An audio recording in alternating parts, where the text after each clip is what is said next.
رب العالمين والصلاة والسلام على أشرف الأنبياء والمرسلين ومن تبعهم بإحسان إلى يوم الدين أما بعد قال الله تبارك وتعالى في كتابه العزيز بسم الله الرحمن الرحيم تبارك الذي نزل الفرقان على عبده ليكون للعالمين نذيرا. معزز سامعین کرام، دینی ملی بھائی، نوجوان ساتھیوں، 19 پارے کی تفسیر کا خلاصہ آپ کے سامنے بیان کیا جا رہا ہے. 19 پارے کے اندر سورہ فرقان شروع ہوتا ہے، بلکہ سورہ فرقان کا کچھ حصہ 18 پارے کے آخر میں ہے. اللہ رب العالمین سورہ فرقان کے شروع میں ہی ابتدا میں یہ بات بیان فرماتا ہے کہ بابرکت ہے وہ ذات جس نے فرقان کو نازل کیا اپنے بندے پر. مقصد کیا تھا؟ لیکون للعالمین نذیرا، تاکہ سارے جہان والوں کے لیے ڈرانے والے بن جائیں. فرقان سے مراد کیا ہے؟ قرآن مقدس. فرقان کے معنی کیا ہوتے ہیں؟ فرق کرنے والا، حق اور باطل کے درمیان، غلط اور صحیح کے درمیان. تو تمیز کرنے والی چیز کو کیا بولتے ہیں؟ فرقان بولتے ہیں. یہ قرآن مقدس جو ہے، یہ اللہ تعالیٰ اس کے اندر جو باتیں بیان فرمائی ہیں، اگر بندہ اس کو پڑھے تو اس کے ذریعے سے وہ حق اور باطل درمیان فرق کر سکتا ہے، وہ پہچان سکتا ہے کہ حق کیا ہے اور باطل کیا ہے. علی عبدہ، اپنے بندے کے اوپر. عبد کے معنی کیا ہوتے ہیں؟ بندہ. اور یہاں عبد سے مراد کیا ہے؟ کون ہے؟ جناب محمد صلی اللہ علیہ وسلم ہے، کہ آپ وسلم کے اوپر یہ کتاب کو نازل کیا گیا ہے اور وجہ بیان کر دیا گیا کہ تاکہ ڈرانے والا. اللہ تعالیٰ نے انسانوں کو دراصل جہنم سے بچانے کے لیے، سیدھے راستے پہ ان کو چلانے کے لیے مختلف طریقے سے مختلف راستہ اللہ تعالیٰ اختیار کرتا ہے. کبھی خوشخبری سناتا ہے اور کبھی ڈراتا ہے، اور کبھی گزشتہ قوموں کے حالات کو بتلا کر کے ان کو نصیحت دینے کی کوشش کرتا ہے. تو یہاں پر اللہ تعالیٰ نے بتلایا کہ ہم تمہیں ڈرا کر کے، اگر تم سرکش زیادہ ہو گئے ہو، باغی ہو گئے ہو، نافرمان ہو گئے ہو، تو سمجھ لو اس قرآن مقدس کے ہم نے بہت ساری ایسی قوموں کا تذکرہ کیا ہے جن کے ساتھ ان کی سرکشی کی وجہ سے کیا انجام ہوا ہے. اللہ رب العالمین اس کو آگے فرمایا اس صورت کے اندر کہ جو کافر ہیں، دراصل وہ لوگ وسلم کے اوپر بہت سے الزام لگائے تھے نا کہ وسلم جو محمد ہیں یہ کوئی نبی تو ہے نہیں. یہ کیا کرتے ہیں کہ کسی جادوگر کے پاس جاتے ہیں اور کچھ سیکھ کر کے آتے ہیں. کچھ لوگ کہتے ہیں کہ نہیں، یہ خواب دیکھتے ہیں اور خواب پریشان کی طرح سے وہ صبح کو بیان کرنا شروع کر دیتے ہیں. کچھ لوگ کہتے تھے نہیں، یہ شاعر ہیں، شاعری کرتے رہتے ہیں. مختلف طریقے سے وہ لوگ کیا کرتے تھے؟ الزام تراشی کیا کرتے تھے. اللہ تعالیٰ نے فرمایا کہ یہ تمہاری اپنی گڑھی ہوئی باتیں ہیں. انشاءاللہ آگے صورت کے اندر اللہ تعالیٰ نے باقاعدہ ایک صورت نازل کر دیا، سورہ شعراء کے نام سے. شعراء یہ شاعر کی جمع ہے. شاعر کہتے ہیں پوئٹ کو، شعر گوئی کرنے والے کو، اس کو شاعر بولتے ہیں. اور شعراء یعنی اللہ تعالیٰ نے صورت کے اندر یہ واضح کر دیا ہے کہ شعراء جو ہوتے ہیں وہ وادیوں میں بھٹکنے والے ہوتے ہیں. کبھی ستارے کو زمین پر لائیں گے، کبھی زمین کو فلک پہ لے کر جائیں گے. تو یہ وعدے بھٹکنے والے ہیں. کبھی توحید کی باتیں کریں گے، کرتے کرتے شرک کی بات کرنا شروع کر دیں گے. تو نبی کی شان کے لائق نہیں ہے کہ وہ شعر گوئی کرے یا شاعروں والا رویہ اختیار کرے. لہٰذا نبی شاعر نہیں ہو سکتا ہے. اللہ تعالیٰ نے اس کو آگے بیان فرمایا ہے. تو اللہ تعالیٰ نے یہاں بیان فرمایا کہ چونکہ یہ لوگ جو تھے کافر، یہ نبی کے اوپر مختلف طریقے سے الزام تراشی کرتے تھے جس کی کوئی حقیقت نہیں ہے. اور وہ لوگ یہ بھی کہتے تھے کہ اگر یہ نبی ہے اگر، تو اللہ تعالیٰ نے اس کے ساتھ کوئی فرشتہ نازل کیوں نہیں کیا؟ نبی مطلب بہت بڑا مقام اس کا ہے، تو اس کے ساتھ کوئی فرشتہ نازل کر دیتا، یا اللہ تعالیٰ اس کو بہت بڑے زمیندار بنا دیتا، باغ کا مالک بنا دیتا، اور یہ لوگوں کے پاس چل رہا ہے، اس کو چلانا پڑتا، بادشاہ طرف سے بیٹھتا، آرام سے حکم جاری کرتا، کام ہوتا. ایسا اللہ نے کیوں نہیں بنا دیا؟ اللہ نے اس کا جواب دیا کہ یہ جو تمہاری خواہش ہے نا، اگر اللہ چاہے تو نبی کو بہت سارے باغات، زمیندار، بادشاہ بنا سکتا تھا. لیکن اللہ جانتا ہے کہ تم لوگ قیامت کے ساعت کے دن، قیامت کا تم انکار کرنے والے ہو، اور اللہ تعالیٰ تمہاری نیت تمہارے سے بالکل باخبر ہے کہ اس کے بعد بھی اگر نبی کو سب دے دیا جائے پھر بھی تم ایمان لانے والے نہیں ہو. اللہ نے فرمایا کہ وہ لوگ جب جگہ کو دیکھیں گے، اپنے تنگ جگہ کو، یعنی جہنم کی جو ان کی کوٹری ہوگی، تو وہ لوگ جہنم ان کو دیکھ کے بھڑکے گی تیز مارے غصے کے، اور کہا کہ اس وقت یہ لوگ پکاریں گے، یہ جو مجرم ہوں گے نا، جو نبی کا انکار کرنے والے ہیں، مختلف ہیلے بہانے پیترے بدلنے والے ہیں، یہ ہوتا تو یہ کرتے، یہ ہوتا تو یہ کرتے، ایسا کرتے تو ہم ایسا ہو جاتے، یہ جو راستے نکالنے والے ہیں نا، جب قیامت کے روز ان کو جہنم میں ڈالا جائے گا، ان کو جہنم دیکھ کر کے چیخے گی. اور اللہ فرمایا گیا اس کے بعد کہ یہ لوگ وہاں پر موت کو پکاریں گے. اللہ کہے گا تم آج ایک موت کو نہیں، وَدْعُوا ثُبُورًا كَثِيرًا، جتنا موت کو تم پکارو، آج یہاں موت آنے والی نہیں ہے. کیوں نہیں موت آئے گی؟ کیونکہ موت کو بھی وہاں پر ذبح کر دیا جائے گا میڈی کی شکل میں، وہاں پر موت کو بھی موت دے دی جائے گی. لہٰذا موت آنے کا ہے نہیں. اب اس کی مصیبت کے لیے یہی کافی ہوگا. انسان کیا کرتا ہے جب بہت پریشان ہوتا ہے تو یہ کہتا ہے نا، اللہ اٹھا لے ہم کو دنیا سے، مر ہی جاؤ، ختم ہو جائے، مسئلہ ختم ہو جائے نا. لیکن وہاں پر یہ بھی آدمی کہے گا صرف، لیکن اس کے ساتھ معاملہ ہونے والا کچھ ہے نہیں. تو لہٰذا کسی بھی طریقے سے جب صحیح بات ہم تک پہنچ جائے، حق بات پہنچ جائے، تو ٹال مٹول اگر مگر یا ایسے ایسے کرنے کی ضرورت نہیں ہے، بلکہ اس کو پھو بہو تسلیم کرنے کی ضرورت ہے، کیونکہ اللہ اس کے رسول کی جو قول جو باتیں ہیں وہ جھوٹ پر مبنی نہیں ہیں. اللہ رب العالمین اس کے بعد یہاں پر کمپنی صحبت کے طرز میں کل باتیں کچھ بیان کی تھیں. صحبت اور کمپنی تعلق سے یہ بات بیان فرمائی ہے کہ انسان جب کسی کو اپنا دوست بنائے، صحیح مسلم کی روایت ہے کہ الرجل علی دین خلیلہ فلینظر احدکم من یخالل، ایک آدمی اپنے دوست کے دین پر ہوتا ہے، تو جب وہ کسی سے دوستی کرے تو یہ ضرور دیکھے کہ وہ دوستی کس سے کر رہا ہے. کہیں ایسا تو نہیں کہ چور ہے، کہیں ایسا تو نہیں کہ فاجر و فاسق ہے، کہیں ایسا تو نہیں کہ کافر مشرک ہے. اس کے ساتھ رہنے کی وجہ سے اس کے ساتھ صحبت کا اثر اس کے اوپر ہو جائے گا، اور یہ بھی اس کے راستے قدم پر چلنا شروع ہو جائے گا. اللہ یہاں بیان فرما رہا ہے کہ جو لوگ بغیر دیکھے اور بغیر معلوم کیے سے کسی سے بھی اپنے دوستی کے ہاتھ بڑھائے رہتے ہیں، ان کا انجام کیا ہونے والا ہے. اللہ نے فرمایا کہ اس دن یہ لوگ ظالم جو ہیں یہ اپنے ہاتھوں کو چبائیں گے، اور یہ لوگ کہیں گے کہ کاش کہ ہم رسول کی بات مان لیتے، کاش کہ ہم اللہ اس کے رسول کی بات مان کر کے اس پر عمل کرتے. اور آگے فرمایا تعالیٰ نے کہ وہ لوگ کہیں گے یا ویلتا لیتنی لم اتخذ فلانا خلیلا، اے کاش کہ میں فلاں کو اپنا دوست نہ بناتا. کتنے صاف اللہ بیان فرما رہا ہے کہ اس روز یہ لوگ پچھتائیں گے، کہیں گے کاش کہ میں فلاں کو اپنا دوست نہ بناتا.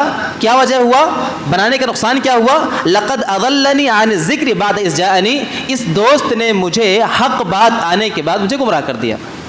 اللہ نے یہاں پر لفظ خلیل کا استعمال کیا. خلیل کا معنی کیا ہوتا معلوم ہے؟ یہ ہوتا ہے خلال. یہ ہاتھ ہے نا ایسے جی پیوست مضبوط ہو جائے، اس کو بولتے ہیں خلال، اس کو کرنا بولتے ہیں. وہ دانت صاف کرنا ہوتا ہے اس کو خلال بولتے ہیں. دانتوں کے اندر دانت کے گوشت پھنسا ہوتا ہے نا، نکالتے ہیں اس کو، تو اس کو بھی خلال بولتے ہیں. ہاں یہاں کاڑی بولتے ہیں، غالباً کاڑی بولتے ہیں، لیکن اس کو بھی خلال بولتے ہیں. تو جو پیوست ہو جائے اندر اس کو کیا بولتے ہیں؟ خلیل بولتے ہیں. اللہ نے فرمایا ابراہیم خلیل اللہ کے بارے میں کہ ابراہیم ہمارے خلیل ہیں، یعنی بہت گہرے دوست ہیں. تو اللہ نے یہاں فرمایا کہ جس کا تعلق کسی چیز سے گہرا ہو جائے وہ اس کا خلیل ہو جاتا ہے. اب ضروری نہیں کہ خلیل کوئی انسان ہی ہو، فون بھی تو ہو سکتا ہے، دوسری چیزیں بھی ہو سکتی ہیں.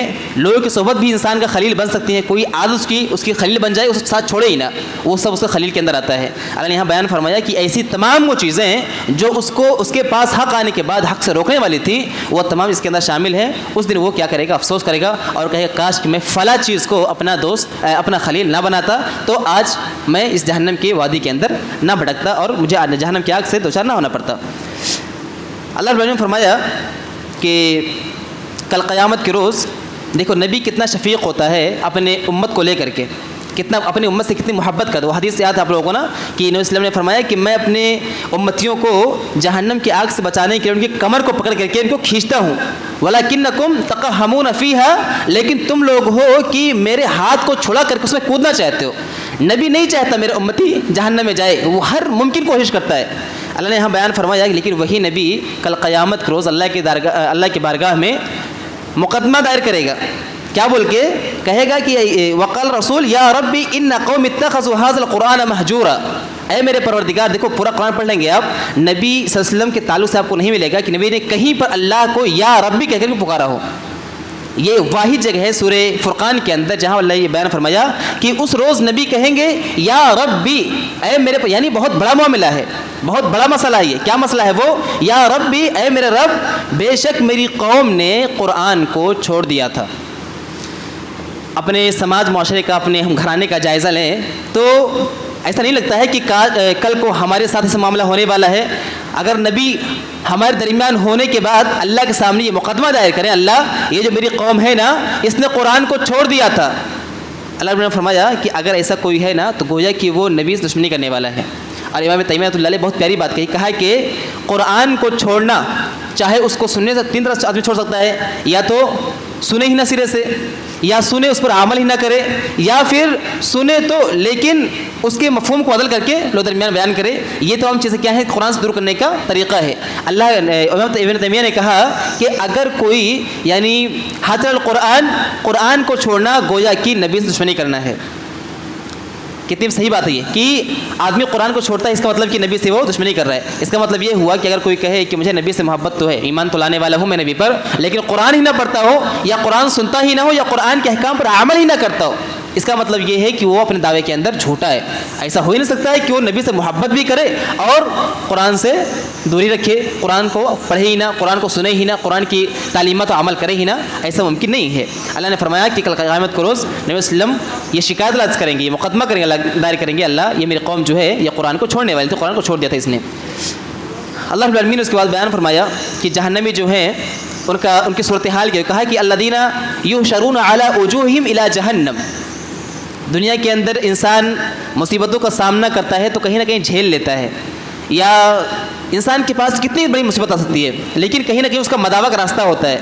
کل قیامت کے روز جو عذاب ہوں گے نا, انسان کے پاس اس سے بچنے کا یا کوئی راستہ نکالنے کا کوئی طریقہ اس کے پاس نہیں ہوگا. اللہ نے فرمایا ایک عذاب اس طرح بھی دیا جائے گا, اللہ تعالیٰ نے بیان فرمایا کہ جہنمیوں کو جب جہنم کی طرف لے جایا جائے گا تو ان کو ان کے منہ کے بل لے جایا جائے گا. آج کل دنیا کے اندر ہم دیکھتے ہیں نا, جو اسٹینڈ کرتے ہوتے ہاتھ کے بل چلتے ہیں. ہاتھ کے بل چلنا, سر کے بل چلنا آسان ہے, یا پریکٹس سے چل سکتا آدمی. منہ کے بل چلنا آپ ایسے امیجن کرو, آپ سوچو کہ منہ کے بل چلنا آسان ہے کیا؟ اللہ نے فرمایا کہ کل قیامت کے روز جہنمیوں کو جہنم کی طرف ان کے منہ کے بل چلا کر لے جایا جائے گا.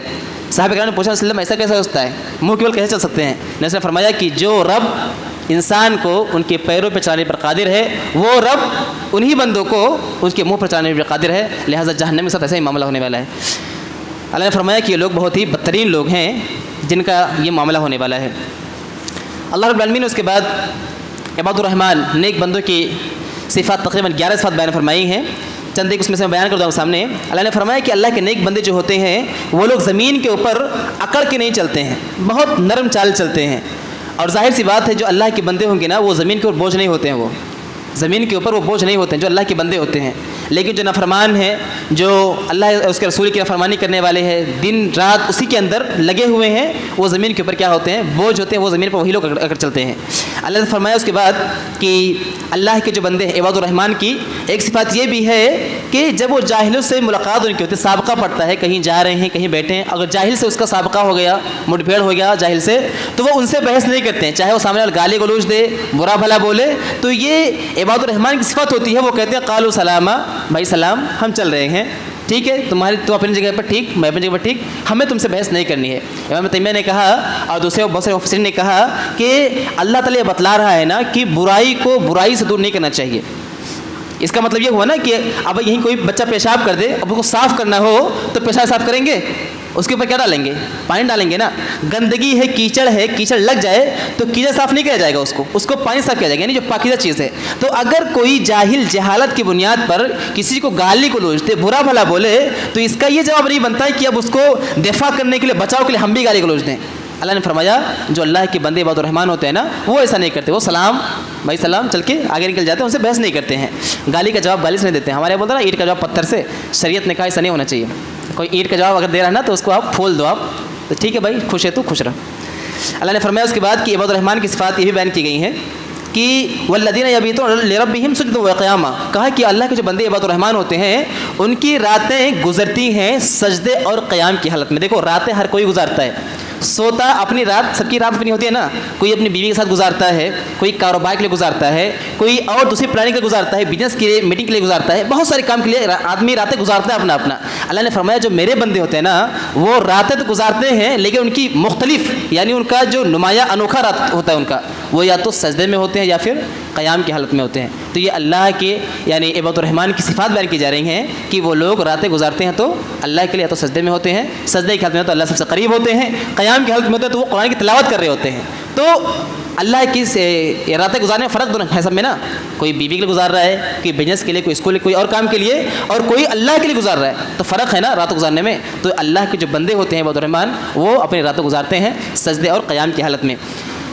اللہ نے فرمایا کہ یہ لوگ جب رات گزارتے ہیں راتوں کو, اللہ اس کے رسول اللہ رب العالمین کے سامنے سجدہ ریز ہوتے ہیں, قیام کی حالت میں ہوتے ہیں, وہ لوگ کیا مانگتے ہیں؟ وہ لوگ کہتے ہیں کہ اللہ ربنا اصرف عنا عذاب جہنم ان عذابها کان غراما, اے میرے پروردگار, اے میرے رب, جہنم کے عذاب کو ہم سے ٹال دے. معلوم کیا ہوا کہ انسان کو اگر کسی برائی سے, یعنی سب سے بڑی برائی اور سب سے بڑا نقصان خسران کشت کیا ہے, وہ جہنم میں داخلہ ہے.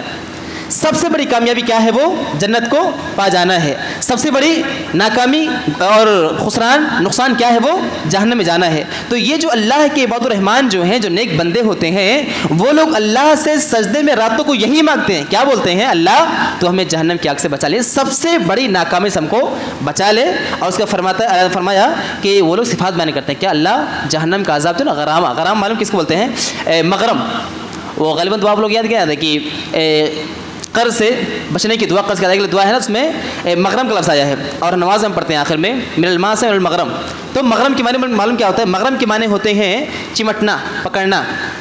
ایک قرض دار ہے، میں نے کسی کو قرضہ دیا، اب وہ قرضہ لینے کے بعد واپس نہیں کر رہا ہے، تو اب میں اس کے پیچھے لگا ہوا ہوں، جہاں مل رہا بھی قرضہ دینا واپس کر، قرضہ دے واپس کر، اس کے پیچھے لگا رہنا. اس کو بولتے ہیں غرام. اللہ نے فرمایا یہاں پر کہ جہنم کو جو عذاب ہے نا، وہ مغرم کی طرح سے وہ پیچھے لگا رہے گا. اس کو خوب معلوم ہے کہ اس جہنم کا حقدار کون ہے، اس آگ کا حقدار کون ہے، اللہ کا نافرمان کون ہے. وہ اس کو چھوڑے گا نہیں. وہ جہنم کی آگ مجرموں کو چھوڑنے والا نہیں ہے، اس کے پیچھے وہ لگی رہے گی. آپ قرآن کے ایک الفاظ پہ غور کریں گے معلوم ہے کہ کتنے معجزانہ کلام ہے یہ. اللہ نے فرمایا اس کے بعد کہ عباد الرحمان جو نیک بندے اللہ کے ہوتے ہیں، ان کی بھی صفات ہوتی ہیں کہ وہ لوگ جھوٹی گواہی نہیں دیتے ہیں، یا ناچ گانے کے محفلوں میں نہیں رہتے وہ لوگ. اور وہ دعا کرتے ہیں اللہ تو ہمارے ازواج میں، ہماری بیویوں میں اور ہمارے اولاد میں ہمارے لیے آنکھ ٹھنڈک بنا دے. یہ بہت بڑی دعا ہے. انسان اولاد کے لیے اور بیوی کے لیے بہت پریشان ہوتا ہے، لیکن اگر بیوی بے دین مل جائے نا، اس کی زندگی کیا ہو جاتی ہے؟ بہت اجیرن جہنم بن جاتی ہے دنیا کے اندر ہی. لیکن اگر وہی بیوی دیندار ہو، اس کی آنکھوں کے لیے ٹھنڈک والی ہو، اس کے اولاد اس کی آنکھ کے ٹھنڈک بن جائیں، تو سمجھو دنیا اس کے لیے جنت نما بن جاتی ہے. اللہ نے فرمایا جو نیک بندے ہوتے ہیں وہ یہ اللہ سے دعا کرتے ہیں، اللہ تو میری بیویوں میں اور میری اولاد میری آنکھوں کے لیے ٹھنڈک بنا دے. وَجْعَلْنَا لِلْمُتَّقِينَ إِمَامًا، اور ہمیں متقیوں کا امام بنا دے. متقیوں کا ہم کو امام بنا دے. یہ ہر باپ کو اپنے اولاد میں بھی دعا کرنی چاہیے. اللہ رب العالمین نے اس کا یہاں بیان فرمایا کہ گنہگار آدمی ہوتا ہے، گناہ کر دیتا ہے، تو یہ بری بات نہیں ہے. گناہ کر کے اس پر بازید رہنا، اڑے رہنا، یہ بری بات ہے. اللہ نے فرمایا کہ انسان اللہ کی کتنا رحیم و شفیق، آپ اس سے اندازہ لگائیے. اس آیت سے اللہ کہہ رہا ہے کہ انسان گناہ کرتا ہے، گناہ خطا اس نے کر دیا، لیکن پھر اس کے بعد اگر وہ پلٹ آئے، توبہ کر لے اگر، تو میں اس کے سارے گناہوں کو مٹا نہیں دوں گا، بلکہ سارے گناہوں کو میں حسنات نیکیوں سے بدل دوں گا. اس سے بڑا رحیم کریم مہربان کون ہو سکتا ہے؟ کوئی نہیں ہو سکتا ہے. اللہ کہہ رہا ہے کہ تم ٹھیک ہے، تم سے گناہ ہو گیا، تم سے خطا ہو گیا، تم سے جرم ہو گیا نا، تم پلٹو میری طرف، میں تمہاری ساری خطاؤں کو نیکیوں سے بدل دوں گا. لیکن شرط اتنی سی ہے، تم کو پلٹنا پڑے گا طرف، اللہ کی طرف تم کو لوٹنا پڑے گا، توبہ تم کو کرنا پڑے گا.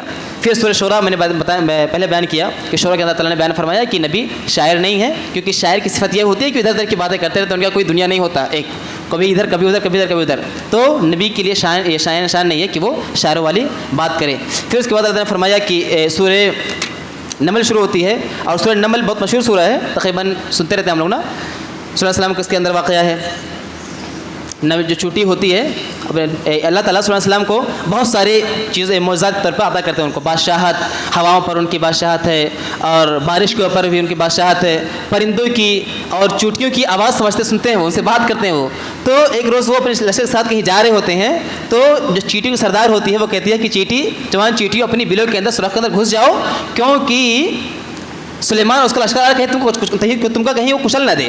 تو یہاں پر ایک سے لکھتا ہے کہ چوٹی جو ہے اس کو یہ چیز معلوم ہے کہ نبی عالم الغیب نہیں ہوتا ہے. قرآن کی جو آیت ہے اس کے اندر ہے کہ وہم لا شعورون، اس حال میں کہ ان کو شعور ہی نہ ہو، یعنی لا علمی میں جان کے نہیں کچلیں گے، وہ لا علم میں تم کو کچل دیں گے. تو ان کو معلوم ہے چوٹیوں کو کہ جو نبی ہوتا عالم الغیب نہیں ہوتا. لیکن آج کا انسان کچھ کتنے بیوقوف قسم کے ہوتے ہیں کہ نبیوں کیا سمجھتے ہیں؟ وہ نبیوں کو عالم الغیب سمجھتے ہیں. اور اس کے بعد اللہ نے فرمایا اس کے بعد آگے کہ صلی اللہ علیہ وسلم میٹنگ بٹھاتے ہیں، میٹنگ کے اندر حدود غائب ہوتی ہے، اور پھر اس کے بعد سارا معاملہ ہوتا ہے. تو حدود جب جاتی ہے اڑ کر کے ملک سبا کے پاس، وہاں سے لوٹ کے آتی ہے. اللہ تعالیٰ نے، میں نے پہلے بیان کیا نا کہ اللہ تعالیٰ نے پرندوں کو نماز کا طریقہ بتلایا ہے، اور وہ اس کے مطابق نماز پڑھتے ہیں. اللہ تعالیٰ نے ان کو تسبیح کرنا سکھایا، وہ تسبیح کرتے رہتے ہیں، اللہ تعالیٰ کا نافرمانی نہیں کرتے وہ لوگ. تو یہ حدود جو ہے یہ توحید کی دعوت دے رہا ہے، توحید کے اوپر باقاعدہ اس نے تقریر کی ہے. وقت ہوتا ہے میں بیان کرتا ہوں، میں ایک ساتھ بیان کر دوں آپ کو. جب صلی اللہ علیہ وسلم دیکھتے ہیں کہ حدود نہیں ہے تو پوچھتے ہیں کہاں ہے، تو معلوم ہوتا ہے کہ یہ تو غائب ہے، مجلس کے اندر نہیں ہے. تو غصہ ہوتا ہے ان کو. صلی اللہ علیہ وسلم کو کہتے ہیں کہ یہ یا تو میرے پاس کوئی صحیح عذر لا کے پیش کرے، ورنہ میں اس کو ذبح کر دوں گا. اتنے میں کچھ دیر میں حدود آگے پہنچتی ہے اور پوچھتے ہیں کہاں تھے، تو کہا کہ میں آج بہت دور گئی تھی، تقریباً 3000 میل کے فاصلے پر بیت المقدس سے ملک سبا کا جو ایریا تھا، علاقہ وہ تھا. تو وہ حدود بتاتا ہے کہ میں وہاں جب گیا تو میں نے دیکھا کہ ایک خاتون ہے جو ملکہ ہے، اور وہ اس کی قوم کے لوگ سارے کے سارے لوگ سورج کی پوجا کر رہے ہیں. تو ایسا ہے کہ آپ ان کو توحید دعوت دیجئے، ان کو اپنے پاس بلا لیجئے. تو صلی اللہ علیہ وسلم کہتے ہیں اچھا یہ معاملہ ہے، سورج کی پوجا ہو رہی ہے، نبی موجود ہے یہاں پر. تو وہ کیا کرتے ہیں، اس کے پاس پیغام بھیجتے ہیں، اور پیغام بھیجتے ہیں تو پھر اس کے بعد وہ بھی ادھر سے اپنی طاقت کا مظاہرہ کرتی ہے اور پھر صلی اللہ علیہ وسلم کے پاس بھیجتی ہے وہ لاؤ کے ساتھ تحفے طائف کے ساتھ. تو صلی اللہ علیہ وسلم بولتے ہیں کہ جاؤ بول دو اس کو کہ اللہ تعالیٰ نے ہم کو اس سے زیادہ دے رکھا ہے، یہ اپنے تحفے اپنے پاس رکھو. تو پھر وہ خط بھیجتے ہیں اور اس کے اندر کہتے ہیں کہ یا تم اسلام قبول کر لو یا میں لشکر بھیجتا ہوں. پھر وہ ابھی آ رہی ہوتی ہے کہ اس سے پہلے یہاں پر رسول اللہ علیہ وسلم بولتے ہیں اپنے جو جن ہوتے ہیں اور جو ان کے لشکر کے لوگ ہوتے ہیں، انسانی جن سب ہوتے ہیں وہاں پر، تو پوچھتے ہیں ایک عفریت جن ہوتا ہے، کہتے ہیں کہ کون ہے جو ملک سبا کا تخت یہاں پر سب سے تیز لے کر آ جائے گا. عفریت جو جن ہوتا ہے عفریت، وہ بولتا ہے کہ میں لے آؤں گا، آپ اپنی جگہ سے کھڑے ہوں گے، اس سے پہلے میں لا دوں گا. لیکن وہیں پر ایک اہل کتاب علم والا ہوتا ہے، یعنی علم کی اہمیت دیکھیے آپ اور علم کا مقام دیکھیے. علم والا ہوتا ہے وہ کہتا ہے کہ یہ تو بہت تاخیر کرنے والا ہے، آپ کھڑے ہوں گے تب تک لائے گا نا، آپ کل سے پکیے میں لا دیتا ہوں وہاں سے. اور صلی اللہ علیہ وسلم کل سے پکتے ہیں اور وہ ملک سبا کا تخت صلی اللہ علیہ وسلم کے دربار کے اندر موجود ہوتا ہے. پھر اس کے بعد ملک سبا بعد میں کے پہنچتی ہے اور سارا معاملہ ہوتا ہے. وہ جو صلی اللہ علیہ وسلم کا جو وہ ہوتا ہے محل پانی کے اوپر ہوتا ہے، تو اس کے اندر جب داخل ہونے کہتے ہیں وہ داخل ہوتی ہے تو اپنے وہ پائچے کو اٹھانے لگتی ہے. اب اس کا ساق جو ہے یہ پٹلی کھل جاتی ہے. تو صلی اللہ علیہ وسلم بولتے ہیں نہیں یہ ممرد ہے، یہ کانچ ہے، شیشہ ہے، یہ پانی نہیں ہے. مفسرین نے لکھا ہے کہ دیکھیے اسلام سے پہلے بھی جو مذاہب تھے، گرچہ ابھی مشرک تھی، وہ ملک سبا بھی مسلمان نہیں بھی ہوئی تھی، مشرک تھی ابھی وہ جب ملک داخل ہو رہی ہے، لیکن وہ نقشہ جو قرآن نے کھینچا بتلا رہے وہ کہ اس وقت بھی عورتیں جو تھیں، ملکہ جو ہوتی تھی نا، جو رانیاں ہوا کرتی تھیں، وہ اپنے جسم کو ڈھانپ کے رکھتی تھیں. ان کا لباس مکمل ہوا کرتا تھا، ان کے پیروں تک ہوا کرتا تھا. آج جو عریانیت ہے، ننگا پن ہے، یہ کسی بھی طریقے سے کسی بھی سماج کے لیے اور کسی بھی قوم کے لیے نہیں ملتا کہ کوئی قوم ننگی اس طرح تھی. یہ آج کے وقت میں یہ یونیک کے نام پر، ماڈرن کے نام پر یا پھر ویسٹرن کلچر کے نام پر یہ تمچ ہو رہی ہے کہ نہیں آزاد ہیں، ہم آزاد رہنا چاہ رہے ہیں. ورنہ آپ دیکھیں گے کہ ملکہ اور رانی کی صفت یہ ہوتی ہے کہ اپنے آپ کو چھپا کے رکھتے ہو، سب کے سامنے ظاہر نہیں کرتی ہے. تو اور بہت ساری باتیں اس کے اندر ہیں. پھر اس کے بعد وہ ملک سبا مسلمان ہو جاتی ہیں. وہ باقی انشاءاللہ کل کے درس میں بیان کرنے کی کوشش کریں گے. اللہ تعالیٰ دعا کہ اللہ تعالیٰ کو عمل صالح کرنے والا بنائے، ہم تمام لوگ قرآن حدیث کو سمجھ کر اس میں عمل کرنے والا بنائے، ہم سب کو جب زندہ رکھے، ہمارے اسلام پر قائم و دائم رکھے، ہمارے جب خاتمہ ہو تو ایمان ہی پر ہو. آمین. تقبل رب العالمین. السلام علیکم و رحمۃ اللہ وبرکاتہ.